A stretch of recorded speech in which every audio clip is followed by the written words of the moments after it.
গাজায় ইসরায়েলের হামলায় ৫ সাংবাদিক নিহত, উপত্যকা জুড়ে তাণ্ডবে আরও ৩৩ জনের প্রাণহানি। যুদ্ধবিরতিতে রাজি হতে চাপ বাড়ছে নেতানিয়াহুর ওপর।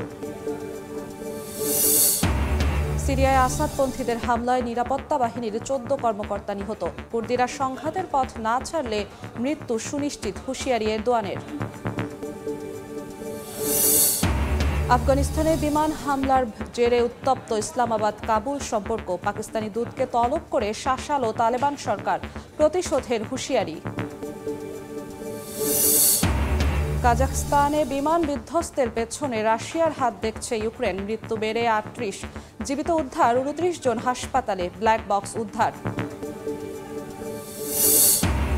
এবং শুল্ক বোঝা কমাতে আবারও কানাডাকে যুক্তরাষ্ট্রের অঙ্গরাজ্য হওয়ার প্রস্তাব ট্রাম্পের। পানামা খালের নিরাপত্তায় চীনা সেনা, দাবি নবনির্বাচিত মার্কিন প্রেসিডেন্টের।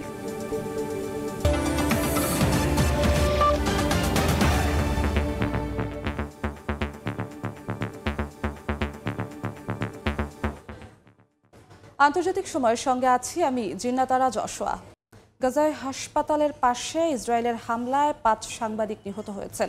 এছাড়া উপত্যকা জুড়ে তাণ্ডবে একদিনে মারা গেছেন অন্তত ৩৩ জন, আহত হয়েছেন আরও ৩৯ জন। যুদ্ধবিরতি চুক্তিতে রাজি হতে নেতানিয়াহুর প্রতি আহ্বান জানিয়েছেন ইসরায়েলি প্রেসিডেন্ট আইজ্যাক হারজগ। যদিও যুদ্ধবিরতি চুক্তি ব্যর্থ হওয়ায় হামাস ও নেতানিয়াহু প্রশাসনের মধ্যে চলছে পাল্টাপাল্টি দোষারোপ।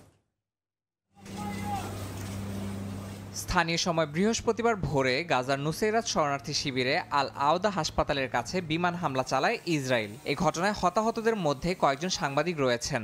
আল জাজিরা জানায়, আল কুদস টুডে চ্যানেলের সাংবাদিকদের সম্প্রচার ভ্যানটি ইসরায়েলি হামলার শিকার হয়। নিহত এক সাংবাদিকের স্ত্রী ওই হাসপাতালে ভর্তি আছেন বলে জানা গেছে।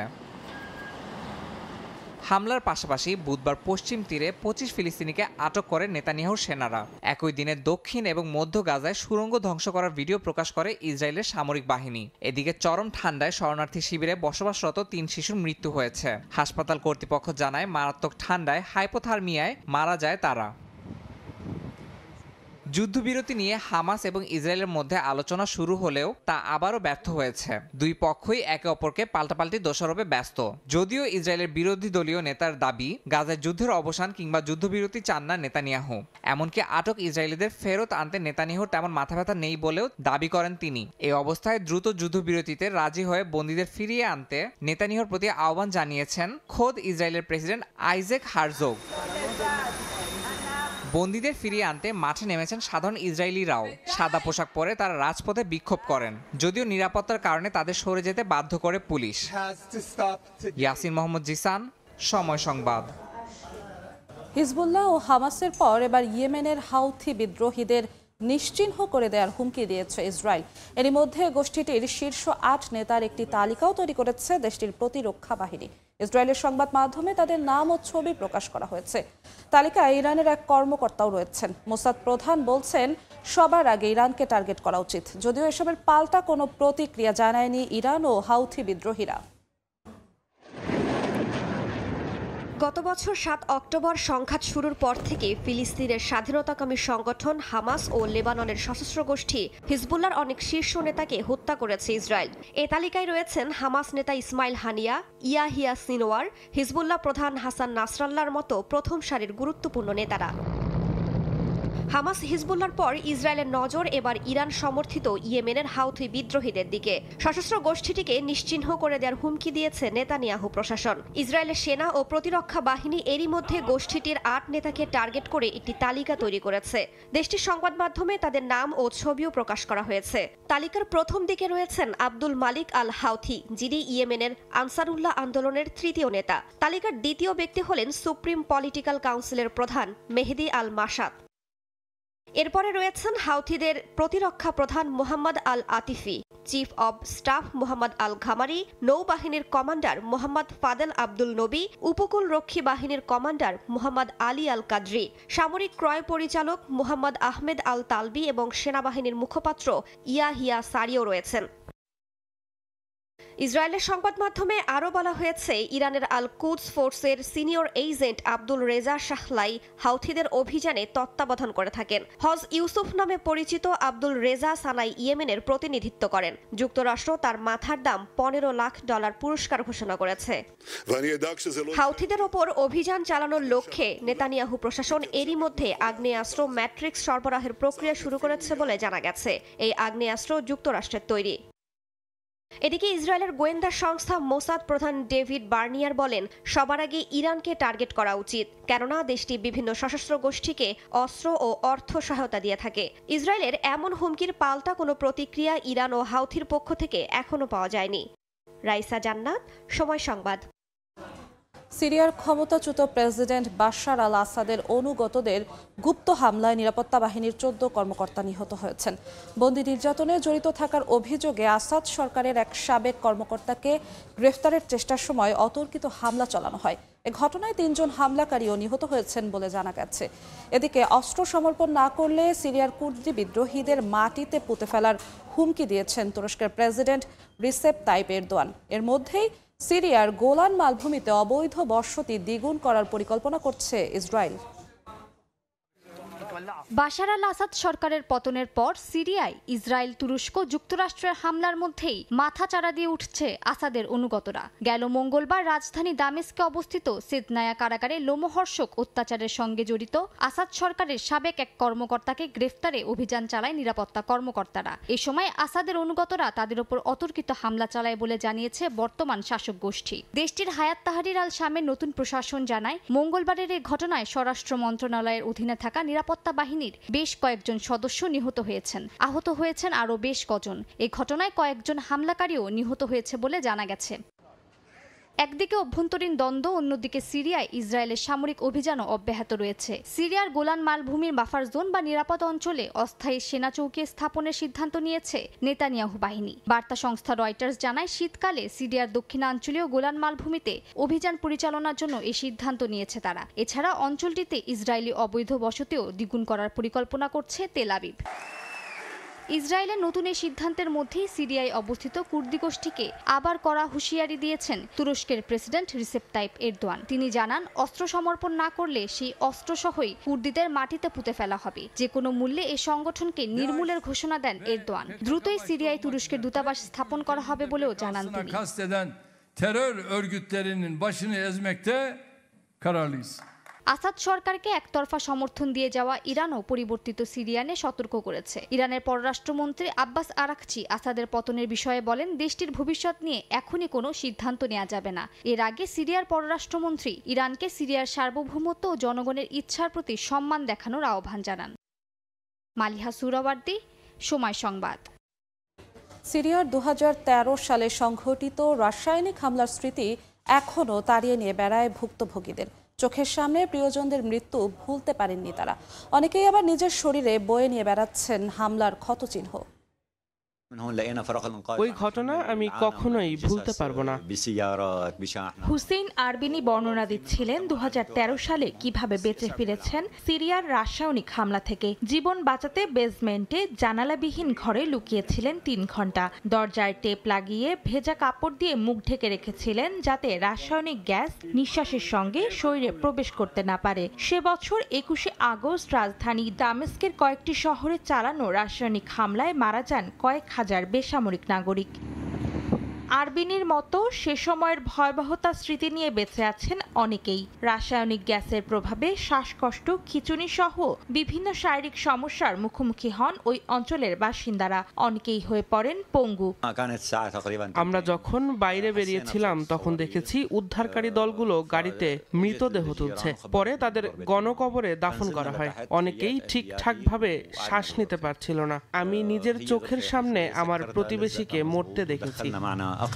2011 সালে সিরিয়ায় গৃহযুদ্ধ শুরু হওয়ার পর থেকেই সরকার ও বিদ্রোহী গোষ্ঠীগুলোর মধ্যে সংঘর্ষ তীব্র হয়। অনেকেরই ধারণা বিদ্রোহীদের ঘাঁটি দখল করতেই রাসায়নিক হামলা চালায় আসাদ সরকার। তবে এই ঘটনার পর থেকেই পুরো বিশ্ব সচেতন হয়ে ওঠে রাসায়নিক অস্ত্র ব্যবহারের ভয়াবহতা নিয়ে। অন্তরা সেন, সময় সংবাদ। আফগানিস্তানের পাকতিকা প্রদেশে পাকিস্তানের বিমান হামলার জেরে উত্তপ্ত ইসলামাবাদ কাবুল সম্পর্ক। এরই মধ্যে হামলার প্রতিশোধ নেয়ার হুঁশিয়ারি দিয়েছে আফগানিস্তান। কাবুলের পাকিস্তানি দূতকে তলব করে প্রতিবাদ জানিয়েছে আফগানিস্তানের পররাষ্ট্র মন্ত্রণালয়। তবে পাকিস্তানের দাবি সশস্ত্র গোষ্ঠী তেহরিকি তালেবানের মিডিয়া শাখা লক্ষ্য করে ওই বিমান হামলা চালিয়েছে তারা। স্থানীয় সময় মঙ্গলবার গভীর রাতে আফগানিস্তানের পাকতিকা প্রদেশের বারমান জেলায় বিমান হামলা চালায় পাকিস্তানের সেনাবাহিনী। এতে শিশুসহ হতাহত হন অনেকে। এএফপি জানায় বিমান ও ড্রোন দিয়ে এই হামলা চালানো হয়। পাকিস্তানের নিরাপত্তা বাহিনীর দাবি দেশটির নিষিদ্ধ সংগঠন তেহরিক-ই-তালেবানের মিডিয়া শাখাকে লক্ষ্য করে ওই হামলা চালানো হয়। তাদের দাবি ৬০ জনেরও বেশি সদস্য এই ঘটনায় হতাহত হয়েছেন। তাদের কমান্ডার ও মিডিয়া সেলের প্রধান অক্ষত আছেন বলে জানায় তারা। আফগানিস্তানের মাটিতে পাকিস্তানি বাহিনীর হামলার ঘটনায় ক্ষুব্ধ প্রতিক্রিয়া জানিয়েছে দেশটির তালেবান সরকার। বুধবার কাবুলের পাকিস্তানি দূতকে তলব করে প্রতিবাদ জানায় আফগানিস্তানের পররাষ্ট্র মন্ত্রণালয়। আফগানিস্তানের পররাষ্ট্র মন্ত্রণালয়ের মুখপাত্র সামাজিক যোগাযোগ মাধ্যম এক্সে এই হামলাকে অত্যন্ত দায়িত্ব জ্ঞানহীন বলে উল্লেখ করেন। দেশটির প্রতিরক্ষা মন্ত্রণালয়ের পক্ষ থেকেও হামলার প্রতিশোধ নেয়ার হুমকি দেওয়া হয়। পাকিস্তানের দাবি আফগানিস্তান অনেকদিন ধরেই সন্ত্রাসী গোষ্ঠীটিকে আশ্রয় দিয়ে আসছে। তাদের দাবি টিটিপি তাদের আস্তানা থেকে আক্রমণ চালাচ্ছে। তবে এই অভিযোগ অস্বীকার করেছে তালেবান। বিশ্লেষকদের মতে মঙ্গলবার রাতের হামলার পর পাকিস্তান ও আফগানিস্তানের মধ্যকার সম্পর্ক এরই মধ্যে অবনতির দিকে যাওয়া শুরু করেছে। আফগানিস্তান প্রতিশোধের হুমকি দিলেও তাদের আগে সশস্ত্র গোষ্ঠী তেহরিক-ই-তালেবান প্রতিশোধমূলক প্রতিক্রিয়া জানাতে পারে বলে ধারণা তাদের। দুই দেশের মধ্যে উত্তেজনা বেড়ে যাওয়ায় সম্পর্কের আরও অবনতি হতে পারে বলে আশঙ্কা করছেন বিশ্লেষকরা। অর্জিতা শেজিন, সময় সংবাদ। আন্তর্জাতিক সময় আরও থাকছে। যুক্তরাষ্ট্রের নিউ ইয়র্কে ফুটপাতে পথচারীদের উপর উঠে গেল গাড়ি। ৯ বছরের শিশুসহ আহত ৭, চালককে জিজ্ঞাসাবাদ। কাজাখস্তানে আজারবাইজান এয়ারলাইন্সের যাত্রীবাহী বিমান বিধ্বস্তের ঘটনায় রাশিয়ার হাত দেখছে ইউক্রেন। নিহতের সংখ্যা বেড়ে ৩৮ জনে দাঁড়িয়েছে। আহত আরও ২৯ জন। এদের মধ্যে ১১ জনের অবস্থা আশঙ্কাজনক। এরই মধ্যে উদ্ধার করা হয়েছে দুর্ঘটনা কবলিত উড়োজাহাজটির ব্ল্যাক বক্স।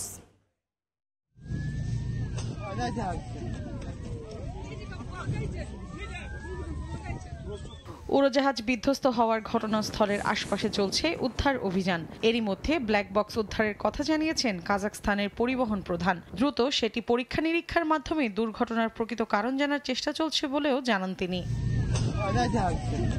কাজাখস্তানের আক্তাউ আন্তর্জাতিক বিমানবন্দরের রানওয়েতে স্থানীয় সময় বুধবার সকালে বিধ্বস্ত হয় আজারবাইজান এয়ারলাইন্সের 8432 মডেলের একটি উড়োজাহাজ। আরোহীদের মধ্যে অনেকে এখনো ভর্তি আছেন হাসপাতালে।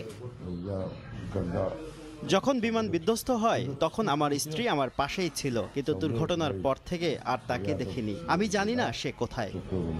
৭০-এর বেশি আরোহী নিয়ে ফ্লাইটটি আজারবাইজানের রাজধানী বাকু থেকে রাশিয়ার শহর গ্রোজনি যাচ্ছিল। গন্তব্যস্থলে পৌঁছানোর আগে আক্তাউ বিমানবন্দরে এটি জরুরি অবতরণ করে। ইউক্রেনের নিরাপত্তা প্রধানের দাবি রাশিয়ার আকাশ প্রতিরক্ষা ব্যবস্থাই উড়োজাহাজ বিধ্বস্ত হওয়ার কারণ। এ বিষয়ে ওয়াল স্ট্রিট জার্নালের বরাত দিয়ে উড়োজাহাজ নিরাপত্তা সংস্থা অসপেরি ফ্লাইট সলিউশন জানিয়েছে, রুশ সামরিক বাহিনীর আকাশ প্রতিরক্ষা ব্যবস্থার ড্রোন হামলায় আজারবাইজান এয়ারলাইন্স ভূপাতিত হয়। তবে মস্কোর এভিয়েশন সংস্থার দাবি পাখির আঘাতে এমন দুর্ঘটনা ঘটে থাকতে পারে। ফ্লাইটে থাকা রাশিয়ান নাগরিকদেরও সরিয়ে নেয়ার কথা জানিয়েছে ক্রেমলিন। মৌসুমী সাথী, সময় সংবাদ। যুক্তরাষ্ট্রের ৫১তম অঙ্গরাজ্য হলে কানাডার ওপর থেকে শুল্কের বোঝা কমে যাবে বলে মন্তব্য করেছেন ডোনাল্ড ট্রাম্প। এছাড়া পানামা খালে নিরাপত্তায় অবৈধভাবে চীনের সেনাবাহিনী মোতায়েন করা হয়েছে বলে দাবি করেছেন তিনি। এদিকে ভেদাভেদ ভুলে নাগরিকদের এক হওয়ার আহ্বান জানিয়েছেন বিদায়ী প্রেসিডেন্ট জো বাইডেন। বড়দিন উপলক্ষে নবনির্বাচিত মার্কিন প্রেসিডেন্ট ডোনাল্ড ট্রাম্প সামাজিক যোগাযোগ মাধ্যমে একটু ভিন্নধর্মী শুভেচ্ছা বার্তা দেন। তার দেয়া বেশ কিছু বিতর্কিত বক্তব্য ঘিরেই ছিল এই শুভেচ্ছা বার্তা। প্রথমে নিজ মালিকানাধীন সামাজিক যোগাযোগ মাধ্যম ট্রুথ সোশ্যালে স্ত্রী মেলানিয়া ট্রাম্পের সঙ্গে একটি ছবি দিয়ে বিশ্ববাসীকে বড়দিনের শুভেচ্ছা জানান। এই ছবি পোস্টের পরপরই ট্রাম্প কানাডার প্রধানমন্ত্রী জাস্টিন ট্রুডো ও জো বাইডেনের কড়া সমালোচনার পাশাপাশি পানামা খাল, গ্রিনল্যান্ডের মালিকানা নিয়ে একাধিক বিস্ফোরক মন্তব্য করেন। শুভেচ্ছা বার্তায় ট্রাম্প বামপন্থীদের উন্মাদ উল্লেখ করে জানান, তাদেরকে বাইডেনের মতো একজন অযোগ্য নেতাই ক্ষমা করতে পারবেন। বাইডেনের নির্দেশে যে ৩৭ জন অপরাধীর মৃত্যুদণ্ড বাতিল করা হয়েছে তাদের বড়দিনের শুভেচ্ছা বার্তার পরিবর্তে নরকে যেতে বললেন ট্রাম্প। ট্রুথ সোশ্যালে তিনি আরও লিখেন, বাইডেনের মতো একজন ঘুমন্ত প্রেসিডেন্টই খুন ধর্ষণের দায়ে সাজাপ্রাপ্ত অপরাধীদের দণ্ড কমাতে পারেন। পানামা খালের নিরাপত্তায় চীনের সেনা মোতায়েন করা হয়েছে বলে দাবি করেন ট্রাম্প। তার অভিযোগ, অবৈধভাবে চীনা সেনারা পানামা খালের আশেপাশে অবস্থান করছে। সিরিজ পোস্টে আবারও কানাডাকে যুক্তরাষ্ট্রের ৫১তম অঙ্গরাজ্য হয়ে যাওয়ার পরামর্শ দেন। বলেন, শুল্কের চাপ কমে যাওয়ার পাশাপাশি ব্যবসা, সামরিক ক্ষেত্রেও কানাডার ব্যাপক উন্নতি হবে। গ্রিনল্যান্ডের মালিকানার আশাও পুনর্ব্যক্ত করেন ট্রাম্প। এদিকে বিদায়ী প্রেসিডেন্ট জো বাইডেন হোয়াইট হাউসে ক্রিসমাসের সাজসজ্জা নিয়ে একটি ভিডিও সামাজিক যোগাযোগ মাধ্যমে প্রকাশ করেন। যুক্তরাষ্ট্রের সব নাগরিককে জাতিগতভাবে সংঘবদ্ধ থাকার আহ্বান জানান তিনি। মালিহা সুরাওয়ার্দী, সময় সংবাদ। দিন পার করছে জার্মানি, তবে এখনো উৎসবের আমেজ ছাড়িয়ে শোকে বিহ্বল। মাত্র কয়েকদিন আগে দেশটির জাকসেন আনহাল্ট অঙ্গরাজ্যের মাগদেবুর্গে গাড়ি হামলায় হতাহতদের স্বজন ও শহরের বাসিন্দারা। উৎসবে যোগ না দিয়ে নিহতদের স্মরণে ফুল দিয়ে শ্রদ্ধা জানাতে ছুটে যাচ্ছেন অনেকে। এই মুহূর্তে মাগদেবুর্গে আছেন সহকর্মী বিটু বড়ুয়া, যাচ্ছি তার কাছে। সত্যি আসলে হৃদয় বিদারক, মর্মান্তিক, একই সাথে খুবই খুবই দুঃখজনক। আপনি যেভাবেই বর্ণনা করবেন না কেন, মাগদেবুর্গে অর্থাৎ জ্যাকসন আনহাল্টের যে মাগদেবুর্গের শহরে বড়দিনের উৎসবের মাত্র ৪ দিন আগে যে ভয়াবহ হামলার ঘটনা ঘটেছে, সৌদি নাগরিক তালেব আব্দুল মোহসিনের হামলার কারণে ঘটনাস্থলেই ৫ জন নিহত হয়েছিল এবং একই সাথে ২৩৫ জনেরও বেশি মানুষ আহত হওয়ার যে ঘটনা ঘটেছে, এটি অত্যন্ত ইতিহাসের অত্যন্ত মর্মান্তিক ঘটনা উল্লেখ করছেন এই জ্যাকসন আনহাল্টের বাসিন্দারা। সকাল থেকে আমরা দেখেছি, অর্থাৎ বড়দিনের আজকে দ্বিতীয় দিন চলছে, পুরো জার্মানি জুড়েই কিন্তু সরকারি ছুটি। এই সরকারি ছুটিতেও কিন্তু সাধারণ মানুষের যে আনন্দ হওয়ার কথা ছিল, সেই আনন্দে বিষাদে পরিণত হয়েছে। শোক জানাচ্ছেন সর্বস্তরের মানুষ। এই জ্যাকসন আনহাল্টের নানা প্রান্ত থেকে, একই সাথে জার্মানির বিভিন্ন অঙ্গরাজ্য, বিভিন্ন শহর থেকে সাধারণ মানুষ ছুটে আসছেন, শ্রদ্ধা জানাচ্ছেন যারা প্রাণ হারিয়েছেন তাদের স্মৃতিতে। তাদের যে এই স্থানে কিন্তু আব্দুল মোহসিন অর্থাৎ তালেব আব্দুল মোহসিনের যে গাড়ি, সেই গাড়িটি এখানে হামলা করে এবং পুরো ৪০০ মিটার জুড়ে এই গাড়িটা এত দ্রুত তার সাথে যে আক্রমণ হয়েছিল, সেই আক্রমণের সাথে সাথেই কিন্তু ঘটনাস্থলেই অনেক মানুষের প্রাণ, অর্থাৎ এই যে ঘটনাস্থলে ৫ জনের যে প্রাণহানি হয়েছে, তাদের স্বজনরা কিন্তু এখনো এই ঘটনাস্থল ত্যাগ করেনি। তারা রাত পেরুতেই, তারা সকাল হলেই কিন্তু ঘটনাস্থলে আসছেন, নানাভাবে তারা শ্রদ্ধা জানাচ্ছেন। ছোট থেকে বড় যারাই আছেন তারাই কিন্তু এই ঘটনাকে এখনো ভুলতে পারছেন না। শোক বিহবল চিত্তে তারা তাকিয়ে আছে ঘটনাস্থলের দিকে। একই সাথে বলতে হয় যে এই জ্যাকসন আনহাল্ট, জাকসন এবং থুইরিঙ্গেনে প্রচুর প্রতিবেশী অর্থাৎ যারাই রয়েছে তারা কিন্তু ছুটে আসছেন। বাংলাদেশি যারা রয়েছে তারা খুব বেশি সংখ্যক না, তারাও আসছেন। তাদের কয়েকজনের সাথে ইতিমধ্যে কথা হয়েছে। তারা সময় সংবাদকে বলেছে তাদের প্রতি যে বিশ্বাসটুকু ছিল, অর্থাৎ শুধু বাংলাদেশি নয়, বিদেশি অনেক দেশের লোকজনই এই জ্যাকসন আনহাল্টের এই মাগদেবুর্গের শহরে বসবাস করছেন। তাদের প্রতি যে আস্থা ছিল, সেই আস্থাটা কমতে শুরু করেছে। এমনকি প্রতিবেশীরা কিছুটা অবিশ্বাসের চোখে তাকাচ্ছে। তবে এই ঘটনার পর থেকে কিন্তু বিদেশি যারাই রয়েছে তারা কিন্তু সাবধানতার সাথে চলাফেরা করছেন বলে আমরা আসলে জানতে পেরেছি। তবে এটুকু বলতে হয় যে ঘটনার পরপরই কিন্তু আইন শৃঙ্খলা রক্ষা বাহিনী এবং গোয়েন্দা সংস্থা রয়েছে, শহরের যে রাজনীতিবিদরা রয়েছে কিংবা এই দেশের যে রাজনীতির যে হাল, তারা কিন্তু চেষ্টা করছে যে এই ধরনের ঘটনা যাতে বারবার না হয় এবং তারা নানাভাবে আসলে পুলিশ থেকে শুরু করে তাদের যে নিরাপত্তার যে বিষয়টি ছিল মাগদেবুর্গের যে ক্রিসমাস মার্কেটের সামনে, সেটি কেন আসলে ছাড় দেওয়া হয়েছিল সেটি নিয়ে আসলে জল্পনা কল্পনা চলছে। তবে হামলাকারী তালেব আব্দুল মোহসিনকে সৌদি যে পররাষ্ট্র মন্ত্রণালয় রয়েছে তারা তাদের হাতে হস্তান্তরের কথা আমরা শুনতে পেয়েছি। তবে এইগুলো সবই প্রসেস, অর্থাৎ এখানে আইন শৃঙ্খলা রক্ষা বাহিনী নিশ্চয়ই চেষ্টা করে যাচ্ছে তারা যেভাবেই হোক এখানকার যে নাগরিক রয়েছে এবং সর্বস্তরের বিদেশিরা রয়েছে সবার যে নিরাপত্তার স্বার্থে সর্বোচ্চ দেওয়ার জন্য। তো এই ছিল আমার কাছে মাগদেবুর্গের যে ক্রিসমাস মার্কেট, তার সামনে যে ভয়াবহ ঘটনা ঘটেছে সেই ঘটনাস্থল থেকে সর্বশেষ। ভারতের দিল্লিতে বৈধ কাগজপত্রহীন বাংলাদেশি অভিবাসীদের বিরুদ্ধে কঠোর হচ্ছে স্থানীয় সরকার। এক বিজ্ঞপ্তিতে দিল্লি সরকারের শিক্ষা বিভাগ সব স্কুলকে ভর্তি প্রক্রিয়া চলাকালীন শিশুদের পরিচয় সংক্রান্ত নথি যাচাই বাছাই করতে বলেছে। বিজ্ঞপ্তিতে বলা হয়েছে, অবৈধ বাংলাদেশি পরিবারের কোনো শিশু যাতে স্কুলে ভর্তি হতে না পারে সে বিষয়ে লক্ষ্য রাখতে হবে। কোনো শিক্ষার্থীর নাগরিকত্ব নিয়ে সন্দেহ দেখা দিলে সে বিষয়ে পুলিশ ও প্রশাসনকে জানাতে হবে বলেও নির্দিষ্টভাবে জানানো হয়েছে। তবে শিক্ষার্থী বা তাদের অভিভাবকরা দেশটিতে বৈধভাবে বসবাস করছেন তা প্রমাণ করতে কি কি নথি জমা দিতে হবে সে বিষয়ে কিছু উল্লেখ করা হয়নি। পাকিস্তানের সামরিক আদালতে পিটিআই-এর সমর্থকদের বিচারে গভীর উদ্বেগ প্রকাশ করেছে যুক্তরাজ্য, যুক্তরাষ্ট্র এবং ইউরোপীয় ইউনিয়ন। তাদের মতে দেশটির বিচার প্রক্রিয়ায় স্বচ্ছতার অভাব রয়েছে। তবে এসব সমালোচনার কড়া জবাব দিয়েছে পাকিস্তান। দেশটির অভ্যন্তরীণ রাজনৈতিক এবং আইনি সিদ্ধান্তে বিদেশি হস্তক্ষেপ মেনে নেওয়া হবে না বলে জানিয়েছে পররাষ্ট্র দফতর। গেল বছরের মে মাসে গ্রেফতার করা হয় পাকিস্তানের সাবেক প্রধানমন্ত্রী ইমরান খানকে। এরপরই দেশজুড়ে শুরু হয় সহিংসতা। পিটিআই প্রধানকে কারামুক্ত করার জন্য বিক্ষোভে নামে দলটির সমর্থকেরা। হামলা চালায় সামরিক স্থাপনা ও সরকারি ভবনে। এই ঘটনার জেরে প্রায় 105 জন বেসামরিক নাগরিকের বিরুদ্ধে সামরিক আদালতে মামলা করা হয়। গেল শনিবার 25 জন পিটিআই সমর্থককে শাস্তি প্রদান করেছেন পাকিস্তানের সামরিক আদালত। এদের মধ্যে অন্তত 14 জনকে দেয়া হয়েছে 10 বছরের কারাদণ্ড। চলতি বছরের এপ্রিলে 20 জনকে মুক্তি দেওয়া হলেও এখনও হেফাজতে রয়েছেন 85 জন। তবে সামরিক আদালতের সাম্প্রতিক রায় নিয়ে বিতর্ক তৈরি হয়েছে আন্তর্জাতিক মহলে। বিচার প্রক্রিয়ায় স্বচ্ছতা ও স্বাধীনতা নিয়ে প্রশ্ন তুলেছে যুক্তরাষ্ট্র, যুক্তরাজ্য ও ইউরোপীয় ইউনিয়ন। এই বিচারকে মানবাধিকার লঙ্ঘন হিসেবে দেখা হচ্ছে। রোববার জারি করা এক বিবৃতিতে ইইউ সতর্ক করে বলেছে, পাকিস্তানের সামরিক আদালতের বিচার প্রক্রিয়া আন্তর্জাতিক মানবাধিকার চুক্তির সঙ্গে অসঙ্গতিপূর্ণ। সোমবার সামাজিক যোগাযোগ মাধ্যম এক্সে দেওয়া এক পোস্টে একই বিষয় নিয়ে উদ্বেগ প্রকাশ করেন মার্কিন পররাষ্ট্র দফতরের মুখপাত্র ম্যাথিউ মিলার। পোস্টে পাকিস্তানের কর্তৃপক্ষকে ন্যায় বিচার ও যথাযথ প্রক্রিয়ার অধিকার রক্ষার আহ্বান জানান তিনি। এর আগে যুক্তরাজ্যের foreign Commonwealth and development office এক বিবৃতিতে জানায়, দেশটি পাকিস্তানের সার্বভৌমত্বকে সম্মান জানালেও সামরিক আদালতে বেসামরিক নাগরিকদের বিচারকে স্বচ্ছতা ও স্বাধীন মূল্যায়নের অভাব হিসেবেই দেখছে। তবে এসব সমালোচনার কড়া জবাব দিয়েছে পাকিস্তান। দেশটির পররাষ্ট্র দফতর থেকে জারি করা এক বিবৃতিতে বলা হয়, পাকিস্তানের সংবিধান এবং বিচার ব্যবস্থা কোনো বিদেশি সত্তা নয় যে তারা দেশটির অভ্যন্তরীণ রাজনৈতিক এবং আইনি সিদ্ধান্ত নির্ধারণ করবে। এছাড়া পাকিস্তানের আইনি ব্যবস্থা মানবাধিকার এবং মৌলিক স্বাধীনতার প্রচার ও সুরক্ষার নিশ্চয়তা দেয় বলেও জানানো হয় বিবৃতিতে। অন্তরা সেন, সময় সংবাদ। যুক্তরাষ্ট্রের নিউ ইয়র্কে ফুটপাতে পথচারীদের উপর গাড়ি চাপার ঘটনায় 9 বছরের শিশুসহ 7 জন আহত হয়েছেন। বুধবার ম্যানহাটনের মেসিসের দোকানে ক্রিসমাসের দিনে ট্যাক্সিটি নিয়ন্ত্রণ হারিয়ে ফুটপাতে উঠে পড়ে। আহতদের মধ্যে 3 জনকে দ্রুত চিকিৎসার জন্য হাসপাতালে পাঠানো হয়।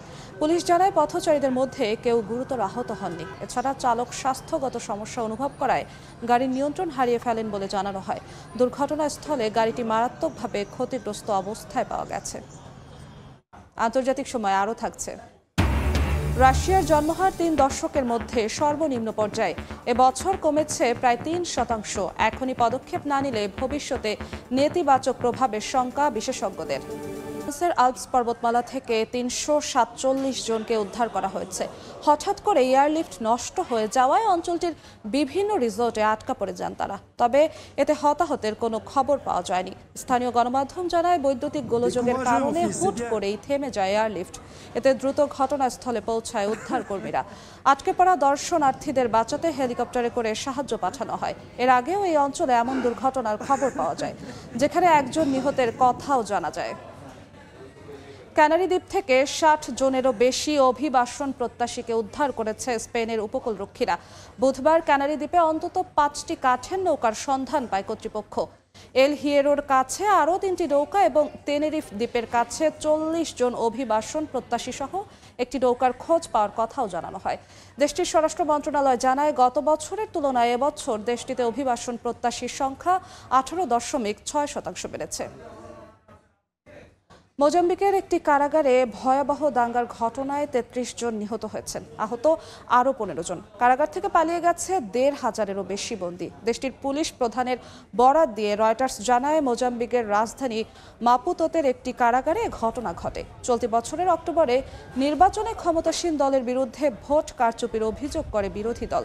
এরপর থেকেই অস্থিরতা বিরাজ করছে মোজাম্বিক জুড়ে।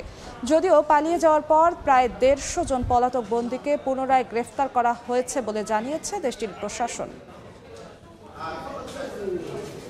জম্মু কাশ্মীরে তুষারপাত ও বৃষ্টিপাতের কারণে রাজধানী নয়াদিল্লি সহ উত্তরাঞ্চলের বেশ কয়েকটি রাজ্যে শীতের প্রকোপ বেড়েছে। বৃষ্টিপাতের কারণে নয়াদিল্লিতে বায়ু দূষণ কমলেও শীতে বিপর্যস্ত জনজীবন। চরম বিপাকে পড়েছেন নিম্ন আয়ের মানুষ।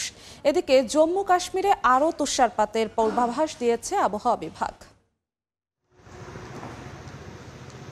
অবশেষে কিছুটা হলেও তীব্র বায়ু দূষণ থেকে মুক্তি মিলেছে নয়াদিল্লিবাসীর। শহরের বায়ু দূষণ পরিস্থিতির কিছুটা উন্নতি হয়েছে, তবে জেঁকে বসেছে তীব্র শীত। বুধবার ভারতের জম্মু কাশ্মীরে তুষারপাত ও বৃষ্টি হওয়ায় তার প্রভাব পড়েছে ভারতের উত্তরাঞ্চল জুড়ে। রাজধানী নয়াদিল্লি, পাঞ্জাব, হরিয়ানা, উত্তরপ্রদেশ সহ কয়েকটি জায়গায় শীতের প্রকোপ বেড়েছে। ঠান্ডা নিবারণে অনেকে রাস্তার ধারে আগুন জ্বালিয়ে উষ্ণতা পাওয়ার চেষ্টা করছেন। শীত বাড়ায় বিপাকে পড়েছেন খেটে খাওয়া মানুষেরা। ব্যাহত হচ্ছে তাদের কাজকর্ম। বৃষ্টি হওয়ার পর তাপমাত্রা কমেছে, শীত পরিস্থিতির অবনতি হচ্ছে। পুরো শহর কুয়াশায় ঢেকে আছে, খুব কষ্ট হচ্ছে। খুব শীত, বিশেষ করে সকালে উষ্ণতা পেতে চা পান করি। চা খেয়েই আমাদের দিন শুরু হয়। শীতের তীব্রতার কারণে বিভিন্ন জায়গায় রাস্তাঘাট প্রায় জনশূন্য থাকছে। এতে ক্ষতির সম্মুখীন হচ্ছেন ব্যবসায়ীরা। এদিকে তুষারপাত ও বৃষ্টিপাতের কারণে বরফে ছেয়ে আছে জম্মু কাশ্মীর। লেকের পানি পর্যন্ত জমে যাচ্ছে। তুষারপাতের কারণে অঞ্চলটিতে পর্যটকদের আনাগোনা বাড়লেও বাসিন্দাদের জীবনযাপন কঠিন হয়ে পড়েছে। আরও তুষারপাত হতে পারে বলে সতর্ক করেছে আবহাওয়া বিভাগ। রাইসা জান্নাত, সময় সংবাদ। জাপান এয়ারলাইন্সে সাইবার হামলায় অভ্যন্তরীণ ও আন্তর্জাতিক ফ্লাইট বিঘ্নিত হয়েছে। স্থানীয় সময় বৃহস্পতিবার সকালেই হামলা চালানো হয়। সামাজিক মাধ্যম এক্সে খবর নিশ্চিত করে এয়ারলাইন্স কর্তৃপক্ষ। পরিস্থিতি নিয়ন্ত্রণে আনতে সাময়িকভাবে টিকিট বিক্রি বন্ধ রাখা হয়। জাপান এয়ারলাইন্সের এক মুখপাত্র সাইবার হামলার কথা জানালেও অভ্যন্তরীণ ও আন্তর্জাতিক ফ্লাইট বিলম্ব বা বাতিলের খবর নিয়ে তথ্য প্রদান করেনি। দেখছেন আন্তর্জাতিক সময়। 2024 সালে রাশিয়ার জন্মহার 3 দশকের মধ্যে সর্বনিম্ন পর্যায়ে পৌঁছেছে। জন্মহার এবছর প্রায় 3% কমে গেছে। বিশেষজ্ঞরা বলছেন, এভাবে চলতে থাকলে দেশটির ভবিষ্যতের ওপর মারাত্মক প্রভাব পড়তে পারে। রাশিয়া আয়তনের দিক থেকে পৃথিবীর সবচেয়ে বড় দেশ হলেও জনসংখ্যার দিক দিয়ে দেশটির স্থান নবম। এবছর রাশিয়ার জন্মহার 3% কমে গেছে, যা গত 3 দশকের মধ্যে সর্বনিম্ন। রাশিয়ান একাডেমি অব সায়েন্সের তথ্য মতে জানুয়ারি থেকে অক্টোবর পর্যন্ত জন্মহারের রেকর্ড নিম্ন পর্যায়ে পৌঁছায়। রাশিয়ার বর্তমান জনসংখ্যা প্রায় 14,60 লাখ। তবে বিশ্ব স্বাস্থ্য সংস্থার পূর্বাভাস বলছে 2050 সালের মধ্যে এই সংখ্যা প্রায় 1 কোটি কমে যাওয়ার আশঙ্কা রয়েছে। রাশিয়ার পাশাপাশি অন্যান্য দেশ যেমন জাপান, দক্ষিণ কোরিয়া এবং স্পেনেও জন্মহার অনেক কম, যা একটি বৈশ্বিক চ্যালেঞ্জ হয়ে দাঁড়িয়েছে। জনসংখ্যা সংকট কাটাতে বিশেষজ্ঞরা দীর্ঘমেয়াদী নীতি গ্রহণের প্রয়োজনীয়তার কথা জানিয়েছেন। তাদের মতে তরুণ পরিবারগুলোর জন্য সাশ্রয়ী আবাসন, সন্তান থাকা পরিবারগুলোর জন্য বাড়তি আর্থিক সুবিধা এবং একাধিক সন্তানের মা হওয়া নারীদের আগে অবসরে যাওয়ার সুযোগ দিতে হবে। দেশটির নেতাদের জন্য এই সংকট মোকাবিলায় কার্যকর উদ্যোগ গ্রহণ করা এখন বড় চ্যালেঞ্জ হয়ে দাঁড়িয়েছে। বিশেষজ্ঞরা বলছেন, সময়োপযোগী নীতি গ্রহণ এবং প্রয়োজনীয় পদক্ষেপের মাধ্যমে রাশিয়া 2021 সালের মধ্যে 15 কোটি জনসংখ্যার লক্ষ্যে পৌঁছাতে পারে। ইয়াসিন মোহাম্মদ জিসান, সময় সংবাদ। আন্তর্জাতিক সময়। সমুদ্র সৈকতে চকলেট ও বালু দিয়ে বিশাল আকার সান্তা ক্লজ এঁকে বিশ্ব রেকর্ড গড়েছেন ভারতীয় এক শিল্পী। দেশটির পুরী সমুদ্র সৈকতে বানানো 16,000 বর্গফুটের এই শিল্পকর্মের জন্য লেগেছে 550 কেজি চকলেট। অসাধারণ এই শিল্প নজর কেড়েছে পর্যটকদেরও। এক পাশে সমুদ্রের ঢেউ আছড়ে পড়ছে আর অন্য পাশে বিশালাকার সান্তা ক্লজের চমৎকার এই দৃশ্যটি ভারতের উড়িষ্যা রাজ্যের পুরীর সমুদ্র সৈকতের। দেশটির বিখ্যাত বালুশিল্পী সুদর্শন পট্টনায়ক বড়দিন উপলক্ষে বালু ও 550 কেজি চকোলেট দিয়ে এই সান্তা ক্লজ তৈরি করেছেন। চমৎকার এই বালুশিল্পটি শেষ করতে সময় লেগেছে 6 ঘন্টা। বিশালাকার এই সান্তা ক্লজটি তৈরিতে জায়গা লেগেছে 16,000 বর্গফুট। এটি দৈর্ঘ্যে 150 ফুট ও প্রস্থে 100 ফুট। শিল্পটি ভারতের বৃহত্তম ক্যান্ডি চকোলেট এবং সান্তা ক্লজের বালি ইনস্টলেশন হিসেবে ওয়ার্ল্ড রেকর্ড বুকেও জায়গা করে নিয়েছে। পাশাপাশি এই শিল্পকর্ম মুগ্ধ করেছে স্থানটিতে আগত পর্যটকদেরকেও। One unique thing about this art is all about he has used a lot of chocolates. I believe he wanted to express happiness through the sweetness of this chocolate. So it's a very new form of art. We have never seen such kind of art. সুদর্শন তার অসাধারণ বালুশিল্পের জন্য বিশ্বজুড়ে পরিচিত। এর আগেও বিভিন্ন সময়ে তৈরি শিল্পকর্মের জন্য বিশ্বের বিভিন্ন দেশের মানুষের প্রশংসা কুড়িয়েছেন তিনি। কাকুলি আখতার, সময় সংবাদ। বড়দিনের উৎসবকে কেন্দ্র করে সাধারণ মানুষের সঙ্গে সাক্ষাৎ করলেন ব্রিটিশ রাজ পরিবারের সদস্যরা। সেন্ট ম্যারি ম্যাগডালিন গির্জায় অংশ নিলেন বড়দিনের বিশেষ প্রার্থনায়। শত শত মানুষ জড়ো হয়েছে রাজপরিবারকে বড়দিনের শুভেচ্ছা জানাতে। অল্প সময় পরই দেখা মিলল তৃতীয় রাজা চার্লস সহ বাকি সদস্যদের। রানী ক্যামেলা, প্রিন্সেস অফ ওয়েলস, কেট মিডলটনও ছিলেন। সবাই একসাথে হেঁটে এগিয়ে যান সেন্ট ম্যারি ম্যাগডালিন গির্জার দিকে। বার্ষিক এই পদযাত্রায় সাধারণ মানুষের সঙ্গে শুভেচ্ছা বিনিময় করতে দেখা যায় রাজপরিবারের সদস্যদের। এই পদযাত্রা দেখতে দূর দূরান্ত থেকে এসেছেন অনেকে। শুভাকাঙ্ক্ষীদের ভেতর অনেকে মঙ্গলবার এসে পৌঁছায় শুধুমাত্র তাদেরকে এক নজর দেখতে ও বড়দিনের শুভেচ্ছা বার্তা দিতে। অনেকে সেখানে তাঁবু খাটিয়ে রাতভর অপেক্ষা করেছেন বলে জানা যায়। এদিন রাজপরিবারের সদস্যরা যোগ দেন বড়দিনের উৎসবের বিশেষ প্রার্থনায়। তবে অন্যান্য বারের চেয়ে এবছরের বড়দিন রাজপরিবারের জন্য একটু আলাদা, কারণ এবছর ব্রিটিশ রাজপরিবারের রাজা চার্লস এবং princess of Wales Kate Middleton দুজনেরই ক্যান্সারে আক্রান্ত হওয়ার খবর পাওয়া যায়। তাই পরিবারের খারাপ সময় পার করার পর এই বড়দিনটি বিশেষভাবে উদযাপন করছেন তারা। অর্জিতা শাহজিন, সময় সংবাদ। আন্তর্জাতিক সময়ের শীর্ষ সংবাদ জানিয়ে দিচ্ছি আরেকবার। গাজা ইসরায়েলের হামলায় 5 সাংবাদিক নিহত। উপত্যকা জুড়ে তাণ্ডবে আরও 33 জনের প্রাণহানি। যুদ্ধবিরতিতে রাজি হতে চাপ বাড়ছে নেতানিয়াহুর ওপর। সিরিয়ায় আসাদপন্থীদের হামলায় নিরাপত্তা বাহিনীর 14 কর্মকর্তা নিহত। কুর্দিরা সংঘাতের পথ না ছাড়লে মৃত্যু সুনিশ্চিত, হুঁশিয়ারি এরদোয়ানের।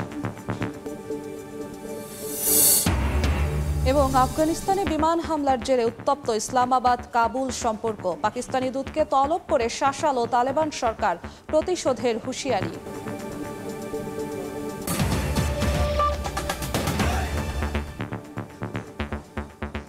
এই ছিল আন্তর্জাতিক সময়। সঙ্গেই থাকুন সময়ের।